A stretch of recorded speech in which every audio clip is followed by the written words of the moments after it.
یہ سورہ صف ہے اور اس کی آخری آیت ہے۔ اللہ تعالیٰ کا ارشاد گرامی ہے، یا ایھا الذین آمنوا کونوا انصار اللہ کما قال عیسی ابن مریم للحواریون من انصاری الی اللہ للحواریین من انصاری الی اللہ قال الحواریون نحن انصار اللہ فآمنت طائفة من بنی اسرائیل وکفرت طائفة فأيدنا الذین آمنوا علی عدوهم فأصبحوا ظاہرین۔ صدق اللہ العظیم۔ اس میں ایمان والوں کو مخاطب کر کے ایک حکم ارشاد ہوا ہے، فرمایا یا ایھا الذین آمنوا۔ یا ایھا الذین آمنوا کے حوالے سے میں نے آپ کو ہمیشہ بتایا کہ یہ اصطلاح قرآن مجید ان لوگوں کے لیے استعمال کرتا ہے جنہوں نے محمد رسول اللہ صلی اللہ علیہ وسلم کا کلمہ پڑھا، اور یہ اصطلاح قرآن کے جو مدنی قرآن ہے اس میں آئی ہے۔ مکی قرآن میں کہیں پہ بھی یا ایھا الذین آمنوا نہیں آیا۔ اور مکی قرآن اور مدنی قرآن کا فرق یہ ہے کہ 20 سپارے مکی ہیں اور 10 سپارے مدنی۔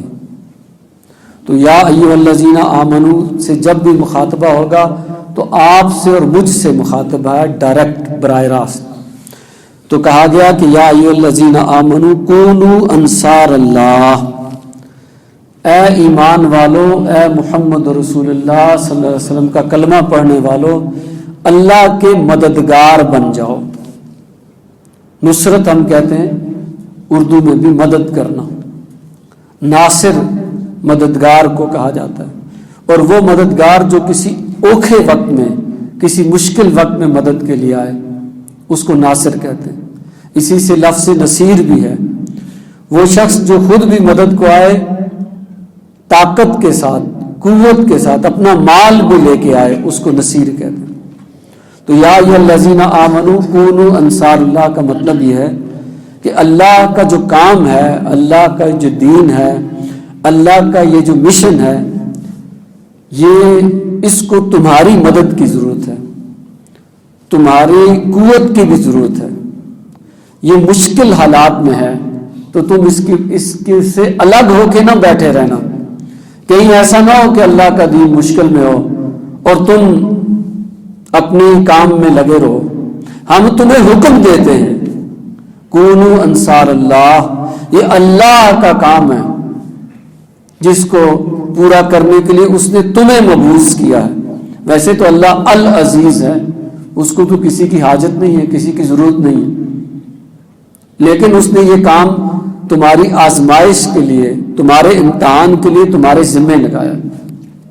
تو دیکھو، تم اللہ کی مدد کرنا، اللہ کے اس کام کی مدد کرنا، اللہ کے انبیاء کی مدد کرنا، اس سے الگ تھلگ ہو کے نہ بیٹھے رہنا۔ اور کیسے مدد کریں؟ کہا کہ جیسے کما قال عیسی ابن مریم، جیسے حضرت مریم، حضرت ابن مریم، حضرت عیسیٰ کا تمہیں پتہ ہے نا ان کے ساتھ کیا ہوا تھا۔ ان کو اللہ نے مبعوث کیا تھا اپنے کام کے لیے، تو انہوں نے بڑے بڑے اونچے اونچے لوگوں کو، علماء یہود کو، بڑے سٹینڈرڈ اور سٹیٹس والے لوگوں کو کہا تھا کہ میری مدد کرو اللہ کے لیے، لیکن انہوں نے مدد نہیں کی تھی۔ پھر وہ چلے گئے اس طبقے کے پاس کہ جو مزدور تھا، ان میں کچھ دھوبی تھے، کچھ مچھیرے تھے، ان کو جا کے انہوں نے کہا من انصاری الی اللہ، کون ہے میرا مددگار اس کام کے لیے۔ اس طرح تم خود بھی مدد کے لیے اٹھنا اور لوگوں کو بھی اس مدد کے لیے پکارنا، کہنا جا کے من انصاری الی اللہ۔ اس طرح تم اللہ کے دوست بن جانا، ایک جتھا بنا لینا، ایک گروہ بنا لینا۔ کوئی بھی بڑا کام بندہ اکیلے نہیں کرتا۔ محلے کی صفائی کا معاملہ بھی ہو تو ایک تنظیم بنا لیتے ہیں، کوئی کمیٹی بنا لیتے ہیں، مل کے کریں گے۔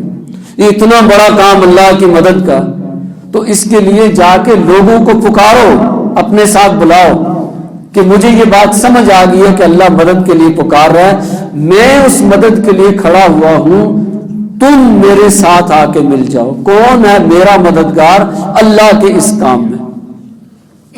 تو حضرت عیسیٰ علیہ السلام نے بھی پکارا، نبی اکرم صلی اللہ علیہ وسلم نے بھی پکارا، سارے انبیاء نے پکارا، اور یہ سنت ہمارے لیے چھوڑ گئے کہ ہم بھی پکاریں. اب یہ بڑا مشکل مسئلہ ہے کہ کوئی شخص اٹھے راتوں رات اٹھ کے کہے کہ من انصاری اللہ. لوگ تو اس کو بڑی حیرانگی سے دیکھیں گے، اچھا آپ کو کیا ہوا؟ آپ تو اچھے خاصے دنیا دار آدمی تھے، یہ راتوں رات کدھر اللہ کی طرف پکارنا شروع کر دیا آپ نے؟ آپ کی زندگی کے تو 24 گھنٹے دنیا کمانے میں لگے ہوتے ہیں، یہ آپ کو کب سے خیال آ گیا من انصاری اللہ کا؟ تو لوگ آپ کی بات نہیں مانیں گے، کہیں گے ضرور کوئی فراڈ ہوگا، ضرور کوئی چکر ہوگا. بڑی حیرانگی سے دیکھیں گے کہ یہ دیکھو فلاں صاحب بڑے اونچے بزنس مین ہیں، بڑی زبردست جاب پہ ہیں، اور ان کے جو معاملات ہیں وہ بھی ہمیں پتہ ہیں.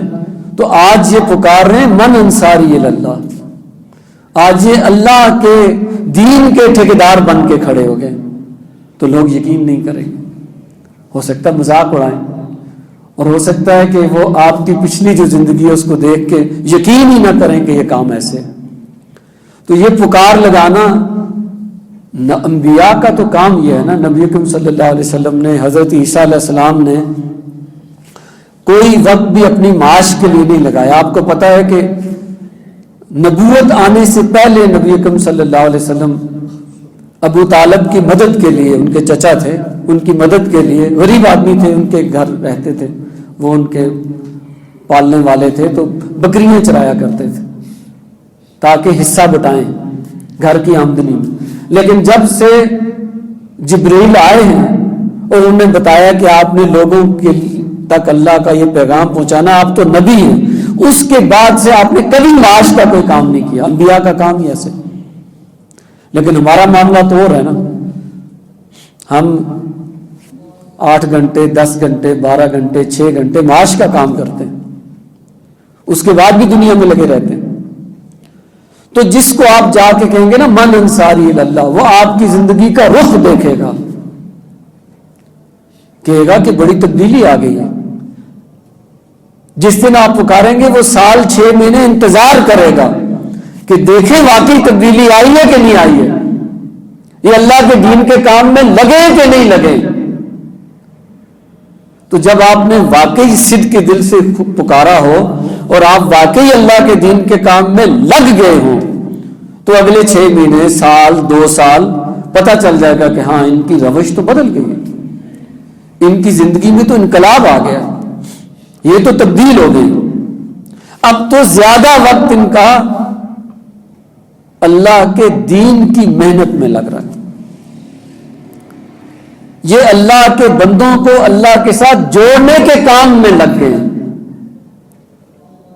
ہمارا خیال تھا کہ شاید ویسے ہی کر رہے ہیں، کسی دن اٹھ کے انہیں جوش آ گیا، انہوں نے من انصاری اللہ کی پکار لگا دی، کئی سورہ صف میں پڑھ لیا ہوگا. لیکن نہیں، پتہ چلا کہ واقعی بدل گئے. اللہ کے دین کے کام کے لیے لوگوں کو بلا بھی رہے، خود بھی لگے ہوئے اس میں. پھر جا کے کہیں لوگ آپ کی بات کو سیریسلی لیں گے، سنجیدہ ہوں گے کہ واقعی ان کے جو صبح و شام ہیں، پہلے تو دنیا کمانے میں لگے رہتے تھے، کچھ اور کام دھندوں میں لگے رہتے تھے، اب نہیں ہے ایسا. اب ان کا زیادہ وقت ادھر لگتا ہے. ہاں ظاہر ہے پیٹ ساتھ لگا ہوا ہے، دکان بھی چلانی ہے، جاب بھی کرنی ہے، لیکن وہ جو ضروری کام ہے وہ کر کے یہ سارا معاملہ اللہ کے دین کے لیے لگاتے ہیں. اور دکان پر بھی اللہ کے بتائے ہوئے اصولوں کے مطابق کام کرتے ہیں. پہلے اگر کم تولتے تھے، 2 نمبر مال بیچتے تھے، کچھ اور معاملہ کرتے تھے، نہیں اب نہیں کرتے. اب کیونکہ اللہ والے ہو گئے نا، تو کیا کرتے ہیں؟ اب 1 نمبر سودا بیچتے ہیں. اب بڑے مناسب طریقے سے کام کرتے ہیں. اب دکان پہ جھوٹ نہیں بولتے. تو لوگ کہیں گے کہ یار واقعی یہ تو ان میں تو کوئی تبدیلی آ گئی ہے. 6 مہینے دیکھیں گے، سال دیکھیں گے، 2 سال دیکھیں گے، 3 سال دیکھیں گے. پھر جب آپ کہیں گے نا من انصاری اللہ، تو آپ کی بات کو سنجیدگی سے لیں گے، سیریسلی لیں گے. کہ واقعی یار یہ بندہ اب وہ بندہ نہیں رہا، اب یہ پرسنالٹی چینج ہو گئی ہے۔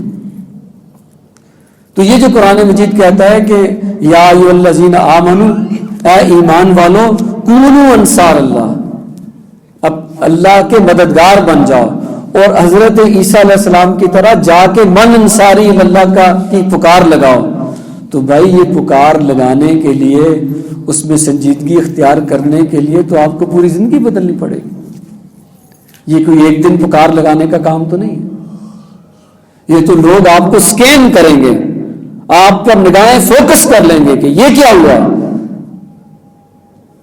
کوئی نیا فراڈ تو نہیں شروع کر دیا انہوں نے، کسی اور طرح سے لوٹنے کا پروگرام تو نہیں بنا لیا۔ پوری طرح آپ کی صبح و شام کا جائزہ لیں گے جب آپ من انصاری اللہ کہیں گے نا۔